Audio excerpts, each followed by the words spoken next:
that I am sure that we're going to learn something from each one of these tonight. So thanks, guys, for coming out for this. The food, Pizza Night was sponsored by Morgenthaler. That's the company that Ken Gullickson is with, and he's going to be speaking next, so thank you. And hopefully you guys all know Jeff from the Tips group in the back who is greeting you. And he had Thank you. Do you want me to hook you up? Sure, if you can, that would be great. Okay, can everyone hear me okay? The mic good? All right.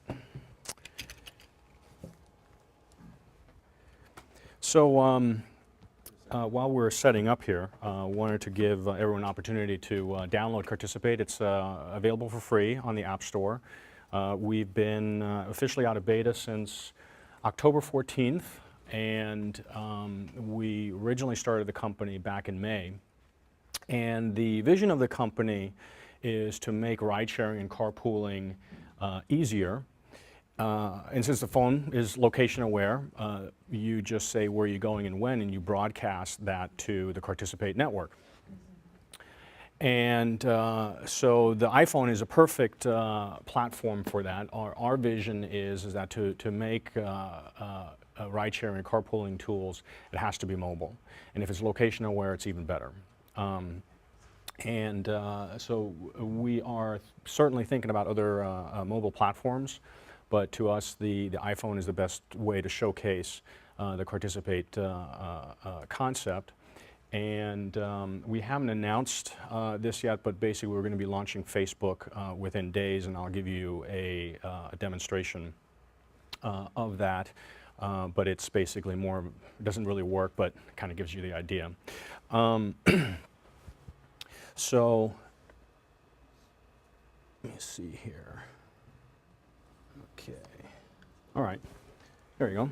So let me start here in the beginning. So the idea here is that you, when you start up the iPhone, you get your locations and you get a clock. So one of the first things you want to do is you set up your profile, where you can enter your first name, your last name, your title, company, a little bit about yourself.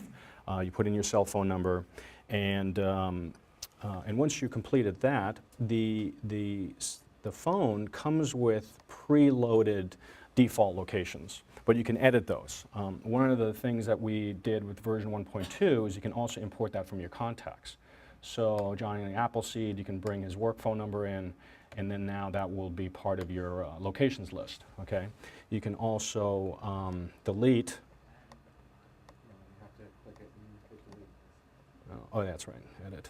You can also delete this particular location. So you can add, delete, modify, or hand type in your particular location.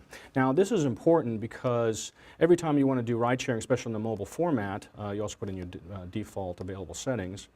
You don't want to type in, you're from to address. I mean, basically you want to do something that's very quick and something you can interact with and just leave the app. So, and when you think about where you've been in the Bay Area in the last 12 months, you pick your work, you pick your gym, you pick the grocery stores, you pick your kids' school.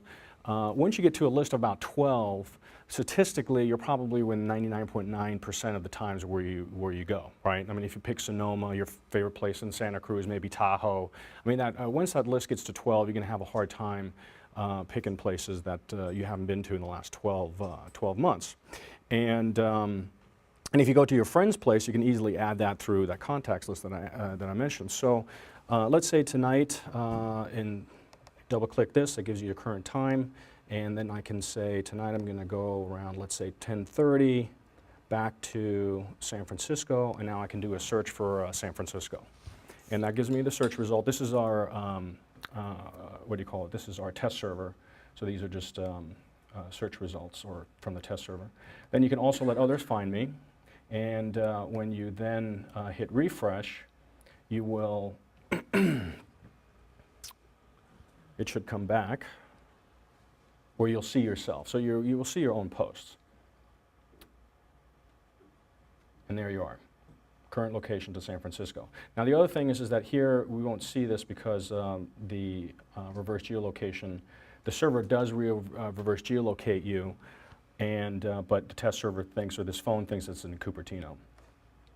Now the other thing that we added is the schedule view, because you may want to schedule rides not just necessarily from your current locations, but from other locations. So here's where you manage your rides. So I'm going to delete this one, and I'm going to add a new ride. And so let's say I know that next Friday I'm going to go from Sonoma to, let's say, Sausalito, all right? And say pick next Friday. I'll be driving, 3 seats, and the time is going to be, let's say, more in the morning time frame, 9 o'clock, all right? So now that will list as your schedule, and also the number of results that you get out of that search result. So it's a very simple and easy way to let your network know where you're going and other people to get in contact with you.